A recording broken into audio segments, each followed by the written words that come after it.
ಅಲ್ಲಿ ನಮ್ಮಿಬ್ರನ್ನೇ ಬಿಟ್ಟು ಇವ್ರ ಫ್ರೆಂಡು ಹೊರಟೋದ್ರು. ಆಗ ಆಗ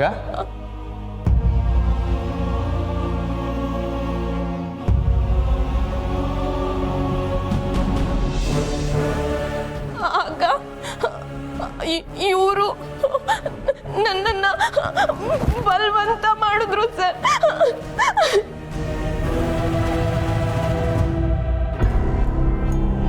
ನಾನು ಒಪ್ಲಿಲ್ಲ ಸರ್. ಆಗ ನಾನು ಕೂಗ್ತಿದ್ದೆ, ಕಿರ್ಸ್ತಿದ್ದೆ, ಆದ್ರೆ ನನ್ನ ಧ್ವನಿ ಯಾರಿಗೂ ಕೇಳಿಸ್ಲಿಲ್ಲ ಸರ್. ಯಾಕೆ ಅಂದ್ರೆ ಅಲ್ಲಿ ಯಾರು ಜನ ಓಡಾಡ್ತಾ ಇರ್ಲಿಲ್ಲ ಸರ್. ಆಮೇಲೆ ಇವರು ನನ್ನ ಕಪಾಳಕ್ಕೆ ಜೋರಾಗಿ ಹೊಡೆದ್ರು ಸರ್. ಪ್ರಜ್ಞೆ ತಪ್ಪೋಯ್ತು ಸರ್. ಎಚ್ಚರ ಆದಾಗ ನಾನು ಒಬ್ಳೇ ಇದ್ದೆ. ಮೈ ಮೇಲೆ ನನ್ನ ಬಟ್ಟೆ ಎಲ್ಲ ಹರಿದಿತ್ತು ಸರ್. ಅಂದರೆ ಅಲ್ಲಿ ಏನು ನಡೀತು, ಯಾವ ಥರ ಅಂತ ಇವ್ರಿಗೆ ಗೊತ್ತೇ ಇಲ್ಲ ಯುವರ್ ಆನರ್. ಯಾಕಂದರೆ ಇವ್ರಿಗೆ ಪ್ರಜ್ಞೆನೇ ಇರಲಿಲ್ಲ. ಇಲ್ಲ ಇಲ್ಲ, ಮೊದಲು ಅವನೇ ಸರಿ. ಮೊದಲು ಅವನು ನಿನ್ನನ್ನು ಎಲ್ಲಿ ಮುಟ್ಟಿದ?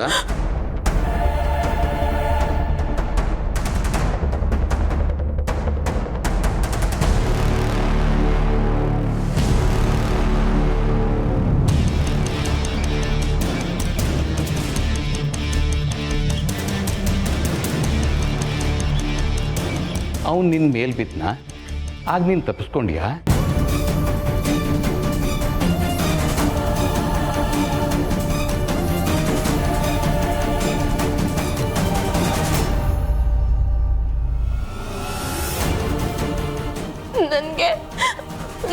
ನನಗೆ ಪ್ರಜ್ಞೆ ತಪ್ಪಿತ್ತು ಸರ್.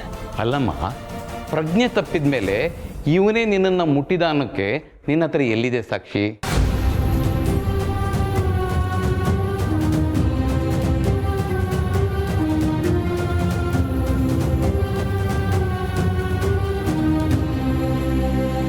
Objection your honour. ಒಂದು ಹೆಣ್ಣು ಇಂಥ ಪರಿಸ್ಥಿತಿಲಿದ್ದಾಗ ಏನಾಯ್ತು, ಹೇಗಾಯ್ತು ಅಂತ ಕೇಳ್ತಿರೋದು inhuman ಅನ್ಸ್ಕೊಳ್ಳುತ್ತೆ.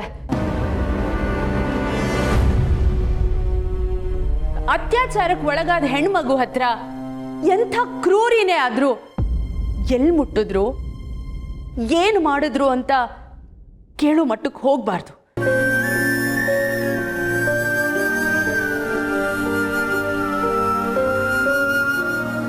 Objection sustained. Thank you your honour. ರೀ ಮಂಜು ಅವರೇ, ಏನ್ರಿ ಈ ಥರ ಪ್ರಶ್ನೆ ಕೇಳ್ತಾ ಇದ್ದೀರಾ? I am sorry your honour. ಸರಿ, ನೀವು ಹೇಳೋ ಪ್ರಕಾರ ನಿಮಗೆ ಪ್ರಜ್ಞೆ ತಪ್ಪಿದೆ. ಎಚ್ಚರ ಆದಾಗ ನಿಮಗೇನೋ ನಡೆದಿದೆ ಅನ್ನೋದು ಗೊತ್ತಾಯ್ತು. ಆಮೇಲೆ ಯಾಕಮ್ಮ ನೀನು ಆತ್ಮಹತ್ಯೆಗೆ ಪ್ರಯತ್ನ ಪಟ್ಟೆ? ಅದು ಅದು ಅರ್ಥವಾಯ್ತು. ಯಾವುದೇ ಹೆಣ್ಮಗಳಿಗೂ ಮಾನ ಹೋದ್ಮೇಲೆ ಜೀವದ ಮೇಲೆ ಆಸೆ ಉಳಿಯೋಲ್ಲ ಅಲ್ವಾ?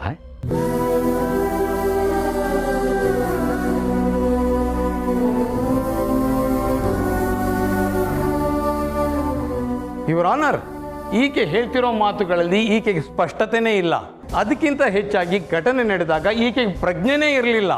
ಪ್ರಜ್ಞೆ ಬಂದ ಮೇಲೆ ನಮ್ಮ ಕಕ್ಷಿದಾರರ ಮೇಲೆ ಮಾಡ್ತಿರೋ ಆಪಾದನೆಗಳಿಗೆ ಹುರುಳಿಲ್ಲ ಅನ್ನೊಂದು ಮೇಲುನೋಟಕ್ಕೆ ಸಾಬೀತಾಗ್ತಾ ಇದೆ.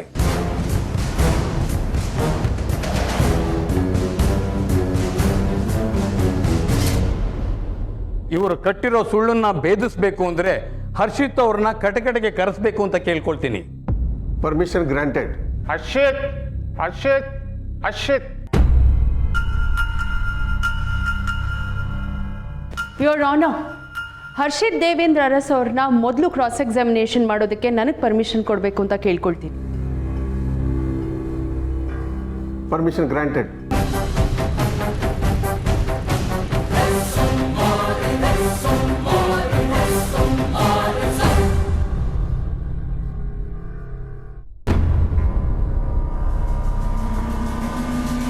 ಸತ್ಯವನ್ನೇ ಹೇಳುತ್ತೇನೆ. ಸತ್ಯವನ್ನು ಬಿಟ್ಟು ಬೇರೇನೂ ಹೇಳುವುದಿಲ್ಲ. ನಿಮ್ಮ ಹೆಸರು? ಹರ್ಷಿತ್ ದೇವೇಂದ್ರ ಅರಸ್. ಈ ಘಟನೆ ನಡೆದಿದ್ದು ಯಾವಾಗ ಅಂತ ಹೇಳ್ಬೋದಾ? ನನಗೆ ಗೊತ್ತಿಲ್ಲ. ಇದು ಕೋರ್ಟ್. ನೀವು ಸರಿಯಾದ ಉತ್ತರನ ಕೊಡ್ಲೇಬೇಕಾಗತ್ತೆ ಮಿಸ್ಟರ್ ಹರ್ಷಿತ್ ದೇವೇಂದ್ರ ಅರಸ್. ಅವ್ರು ಹೇಳಿದ್ದು ಈ ಘಟನೆ ಯಾವಾಗ ನಡೀತು ಅಂತ ನಾನು ಹೇಗೆ ಹೇಳಕ್ಕಾಗತ್ತೆ ಮೇಡಮ್?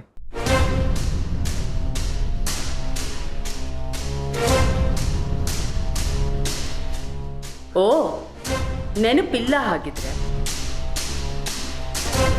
ನಿಮಗ್ ನೆನಪಿಲ್ಲ ಅಂದ್ರೆ ಘಟನೆ ಹೇಗಾಯ್ತು ಅಂತ ನಾನೇ ಹೇಳ್ತೀನಿ. Objection your honour. Opposition lawyer ಅವರು ಲೀಡಿಂಗ್ ಪ್ರಶ್ನೆ ಕೇಳ್ತಾ ಇದ್ದಾರೆ. Objection overruled. Thank you your honour. ನೀವು USA ಇಂದ ಬಂದು ನೆಕ್ಸ್ಟ್ ಡೇ ಈವ್ನಿಂಗ್ ನಡೆದಿರೋ ಘಟನೆ ಇದು. ಅವತ್ತು ನೀವು ಮತ್ತೆ ನಿಮ್ಮ ತಂದೆಯ ಗೆಳೆಯರಾದ ಕೋಟೆ ರಾಮಚಂದ್ರ ರಾಯರ ಮನೆಗೆ ಹೋಗಿದ್ರಿ, ಹೌದಾ? ಹೌದು. ಒಂದೇ ಸಮಯಕ್ಕೆ ನೀವು ನಿಮ್ಮ ತಂದೆ ಬೇರೆ ಬೇರೆ ಕಾರಲ್ಲಿ ಅವ್ರ ಮನೆಗೆ ಹೊರಟ್ರಿ, ಹೌದಾ? ಹೌದು.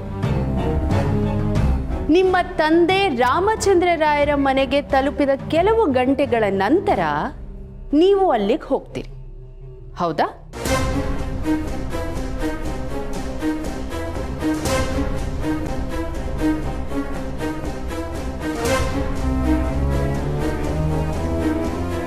ಹೌದಾ ಇಲ್ವಾ? ಹೌದು. ಒಂದೇ ಸಮಯಕ್ಕೆ ಒಂದೇ ಕಡೆ ಹೋಗೋರು ಬೇರೆ ಬೇರೆ ಯಾಕೆ ಹೋದ್ರಿ?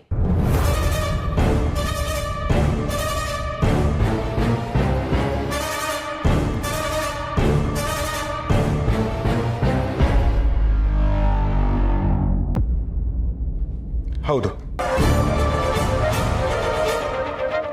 ನನ್ನ ಸೈಟ್ ವಿಸಿಟ್ ಮಾಡೋದಿತ್ತು ಮೇಡಮ್. ಆದ್ರೆ ಅವತ್ತು ನಿಮ್ಮ ಬಟ್ಟೆ ಮೇಲೆ ಮಣ್ಣಿನ ಕಲೆ ಇತ್ತು ಅಂತ ಕೋಟೆ ರಾಮಚಂದ್ರ ರಾಯರ ಸೊಸೆ ಹೇಳಿಕೆ ಕೊಟ್ಟಿದ್ದಾರೆ.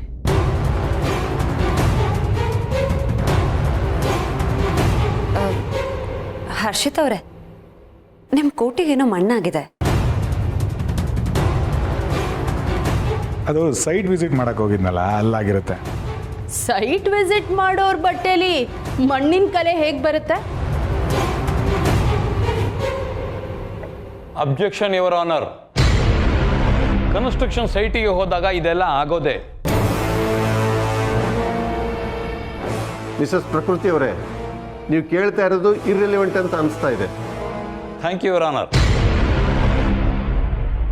ಯುವರ್ ಆನರ್, ತಂದೆಯಿಂದ ಬೇರೆಯಾದ ಹರ್ಷಿತ್ ತಮ್ಮ ಕನ್ಸ್ಟ್ರಕ್ಷನ್ ಸೈಟ್ಗೆ ಹೋಗೋ ದಾರಿನಲ್ಲಿ ನಮ್ಮ ಕ್ಲೈಂಟ್ ಉಷಾ ಒಬ್ಬಳೇ ನಿಂತಿದ್ದವಳನ್ನ ಬಲವಂತವಾಗಿ ಎಳ್ಕೊಂಡು ಹೋಗಿ ನಿರ್ಜನ ಪ್ರದೇಶದಲ್ಲಿ ಈ ಕೃತ್ಯನ ಎಸಗಿದ್ದಾರೆ.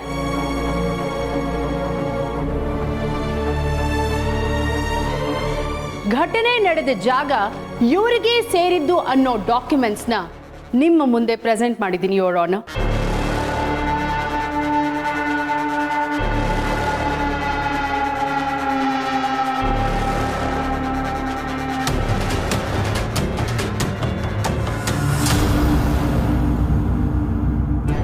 ಜೊತೆಗೆ ಆಸ್ಪತ್ರೆಯಲ್ಲಿ ಪ್ರಜ್ಞೆ ಬಂದ ವಿಕ್ಟಿಮ್ ಉಷಾ ಆರೋಪಿ ಇವರೇ ಅಂತ ಸ್ಟೇಟ್ಮೆಂಟ್ ಕೂಡ ಕೊಟ್ಟಿದ್ದಾರೆ ಯುವರ್ ಆನರ್.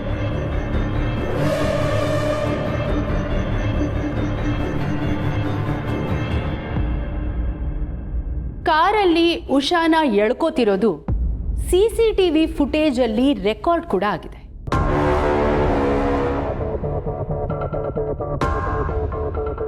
ಆ ಫುಟೇಜಸ್ನ ನಿಮ್ಗೀಗ ಪ್ರೆಸೆಂಟ್ ಮಾಡ್ತೀನಿ ಯುವರ್ ಆನರ್.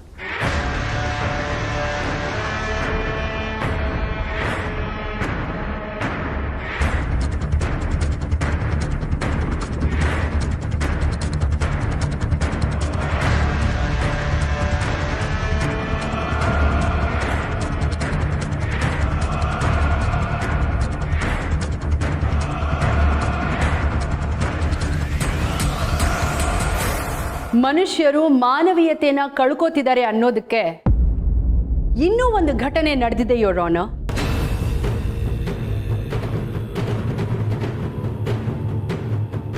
ಆರೋಪಿಯ ತಂದೆ ದೇವೇಂದ್ರ ಅರಸ್ ಅವರು ನಮ್ಮ ಕ್ಲೈಂಟ್ ಉಷಾಳ ತಂದೆ ಮುನಿಸ್ವಾಮಿ ಅವರಿಗೆ ದುಡ್ಡಿನ ಆಮಿಷ ಒಡ್ಡಿ ಈ ಕೇಸನ್ನ ವಾಪಸ್ ತಗೋಬೇಕು ಅಂತ ಹೇಳಿದ್ದಾರೆ ಯುರಾನ್.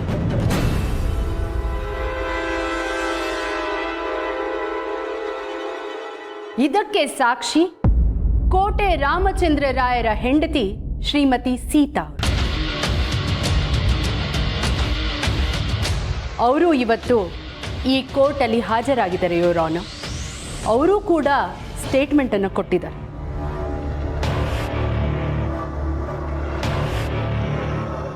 ಅದಷ್ಟೇ ಅಲ್ಲ ಯುರಾನ್, ಉಷಾಳನ್ನ ಕೈ ಹಿಡಿದು ಕಾರ್ ಒಳಗೆ ಎಳ್ಕೋತಿದ್ದನ್ನ ಅಲ್ಲೇ ಕೂತು ಶೂ ಪಾಲಿಶ್ ಮಾಡ್ತಿದ್ದ ಒಬ್ಬ ತಾತ ಕೂಡ ಇದನ್ನ ನೋಡಿದ್ದಾರೆ. ಅದರ ಹೇಳಿಕೆನೂ ಕೊಟ್ಟಿದ್ದಾರೆ.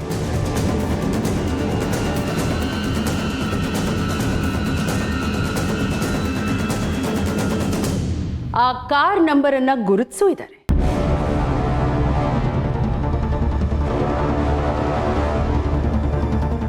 ಆ ಕಾರು ಇವ್ರ ಹತ್ರನೇ ಇದೆ ಅನ್ನೋದು ಸಹ ಪ್ರೂವ್ ಆಗಿದೆ. ಎಲ್ಲ ಸಾಕ್ಷಿಗಳು ಹರ್ಷಿತ್ ದೇವೇಂದ್ರ ಅರಸ್ ಅವರ ವಿರುದ್ಧವಾಗೇ ಇದೆ ಯೋರ್ ಆನರ್. ಯೋರ್ ಆನರ್, ಈ ಮೂಲಕ ಈ ಅಮಾನವೀಯ ಕೃತ್ಯವನ್ನ ಹರ್ಷಿತ್ ಅವರೇ ಎಸಗಿದ್ದಾರೆ ಅನ್ನೋದು ಸಾಬೀತು ಆಗ್ತಾ ಇದೆ.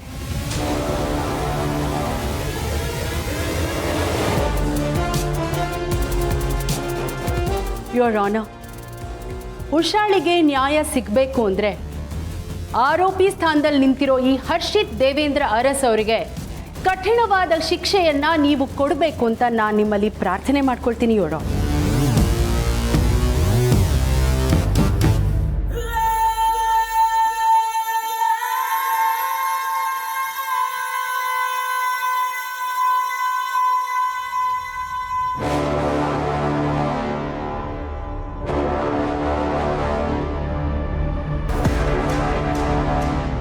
ಅದು ಹೇಗೆ ನೀನು ಬಚಾವಾಗ್ತೀಯ ಅಂತ ನಾನು ನೋಡ್ತೀನಿ.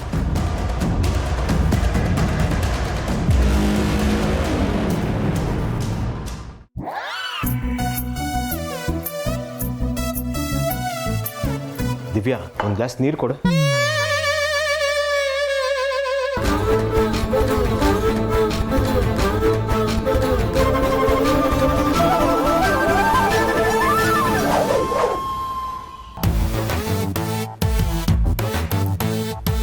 ಏನ್ ಬಾವ? ಯಾಕೆ ರುಕ್ಕು ಹೀಗೆ ರಿಯಾಕ್ಟ್ ಮಾಡ್ತಿದ್ಯಾ? ನೀರು ಕೇಳೋದು ತಪ್ಪ. ಸರಿ ಬಿಡು, ನಾನೇ ತಗೋತೀನಿ. ಇಲ್ಲ, ನೀನೇನ್ ಕೇಳ್ದೆ? ನಾನೇನು ಕೇಳಿದೆ? ಅದಲ್ಲ ಮಾವ, ನೀನೇನ್ ಕೇಳ್ದೆ ಅಂತ ಸರಿಯಾಗಿ ಯೋಚನೆ ಮಾಡಿ ಹೇಳು. ಏನು ಕೇಳಿದೆ? ನೀರು ತಗೊಂಬ ಅಂದೆ. ಅದಕ್ಕೂ ಮುಂಚೆ ಒಂದು ಲೋಟ ನೀರು ತಗೊಂಡು ಬಾ ಅಂದೆ. ಮಾವ, ಅದಕ್ಕೂ ಮುಂಚೆ ಅಂದೆ. ರುಕ್ಕು, ಒಂದು ಲೋಟ ಅಲ್ಲ, ದಿವ್ಯಾ ಒಂದ್ ಲೋಟ ನೀರ್ ತಗೊಂಬ ಅಂತ ಹೇಳ್ದೆ.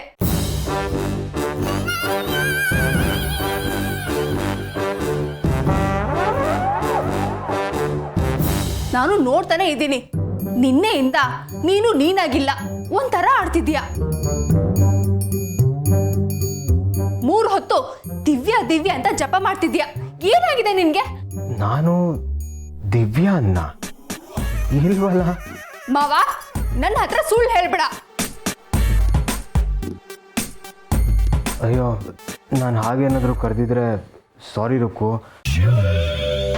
ಅದೇನೋ ನಿನ್ನ ಹೆಸರು ಕರೆಯೋ ಬದಲಾಗಿ ದಿವ್ಯಾ ಅನ್ನೋ ಹೆಸರು ಬರ್ತಿದೆ. ಯಾಕೆ ಅಂತಲೂ ಗೊತ್ತಾಗ್ತಿಲ್ಲ. ಮೋಸ್ಟ್ಲಿ ನಿಂಗೆ ಧ್ಯಾನ ಆ ಕಡೆನೇ ಹೋಗಿರ್ಬೇಕು. ಏ ಇಲ್ಲ ರುಕ್ಕು, ಹಾಗೆಲ್ಲ ಏನಿಲ್ಲ.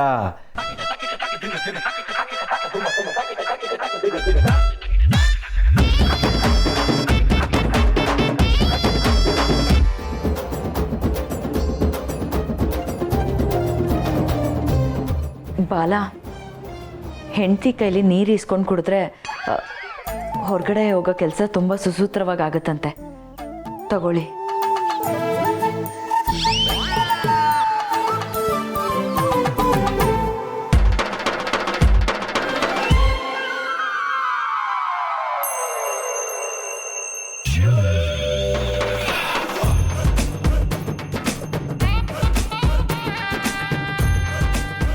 ಏನ್ ಬಾಬಾ ನೀನು ಅವ್ಳು ಹೇಳ್ದಾಗೆ ಕೇಳ್ತಾ ಇದೀಯಾ?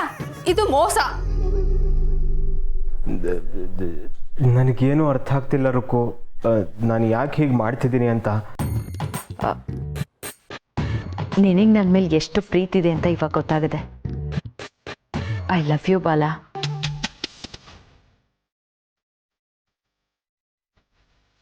I love you too baby.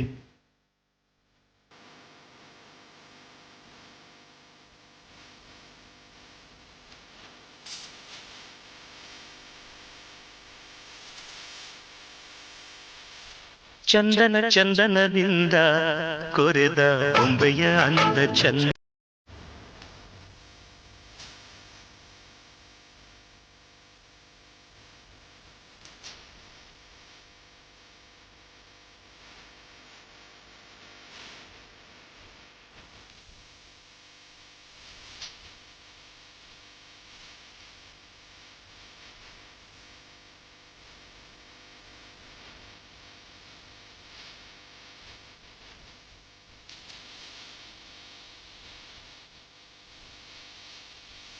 ಬಿಡು ಬಾಬಾ ಅವಳ.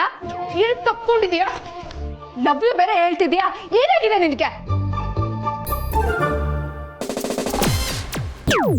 ನೋಡ್ತೀಯ ರುಕ್ಕು, ನೀನು ನನ್ನ ಬಾಲನ್ನ ಎಷ್ಟೇ ದೂರ ಮಾಡೋಕ್ಕೆ ಟ್ರೈ ಮಾಡಿದ್ರೂ ಅದು ನಿನ್ನಿಂದ ಆಗ್ತಿಲ್ಲ. ಯಾಕೆ ಅಂದರೆ ಗಂಡ ಹೆಂಡ್ತಿದು 7 ಜನ್ಮದ ಸಂಬಂಧ, ನಿಂತರ ಅಲ್ಲ.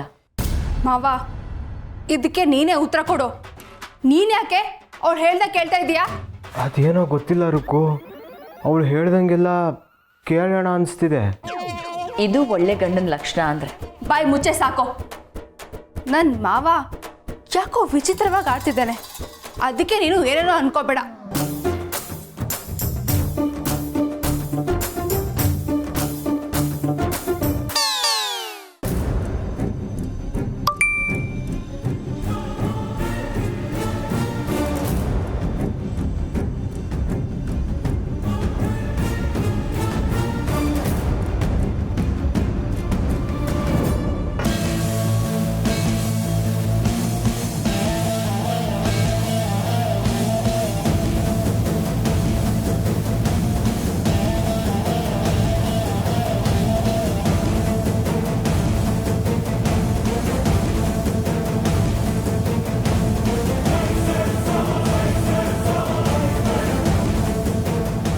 ಮೇಡಮ್, ಇಷ್ಟೊತ್ತು ಕೇಸ್ ಸೋಲ್ತೀವಿ ಅಂತ ಭಯದಲ್ಲಿದ್ದರು.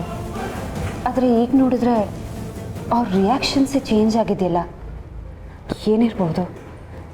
ನಾನು ಅದನ್ನೇ ಗಮನಿಸಿದೆ. ನನಗೂ ಗೊತ್ತಾಗ್ತಾ ಇಲ್ಲ. ನೋಡೋಣ ಇರಿ.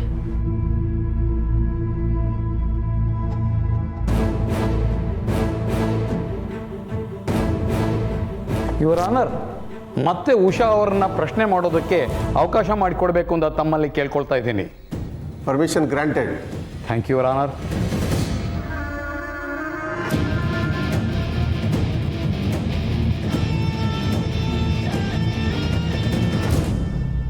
ಅವ್ರನ್ನ ಕರ್ಕೊಂಬಂದ್ರೆ ಗುರ್ತು ಹಿಡಿತೀರಾ? ಇಲ್ಲ ಸರ್, ಅದು ಅವ್ರ ಮುಖ ನನಗೆ ನೆನಪಿಲ್ಲ. ಮತ್ತೆ ಹೇಗೆ ಅವ್ರ ಜೊತೆ ಅವ್ರ ಸ್ನೇಹಿತ ಇದ್ರು ಅಂತ ಕನ್ಫರ್ಮ್ ಆಗಿ ಹೇಳ್ತಿದ್ದೀರಿ?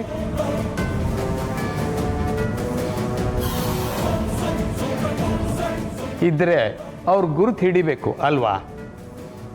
ಅದು ಸರ್, ಅವರು ಬಿಲ್ಡಿಂಗ್ ಹತ್ರ ಹೋದ್ಮೇಲೆ ಅವ್ರು ಹೊರಟೋದ್ರು. Please note this point your honour. Friend ಇದ್ರು ಅಂತ ಹೇಳ್ತಾ ಇದ್ದಾರೆ, ಅವ್ರ ಗುರುತು ಹಿಡಿಯೋಕ್ಕಾಗಲ್ಲ ಅಂತ ಹೇಳ್ತಾ ಇದ್ದಾರೆ. ಅಂದಮೇಲೆ ಉಷಾ ಅವರು ಹೇಳ್ತಿರೋದು ಕಟ್ಟುಕತೆನಾ?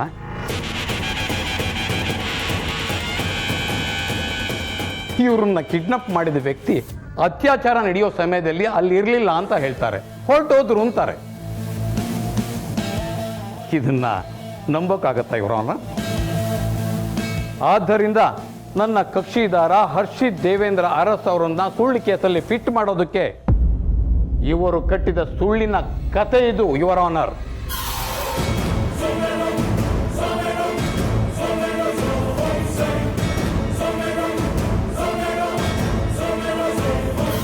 ಹಣದ ಆಸೆಗೆ ಈ ಹುಡುಗಿ ಇವ್ರ ತಂದೆ ಮಾಡಿರುವಂತಹ ಷಡ್ಯಂತ್ರ ಇದು.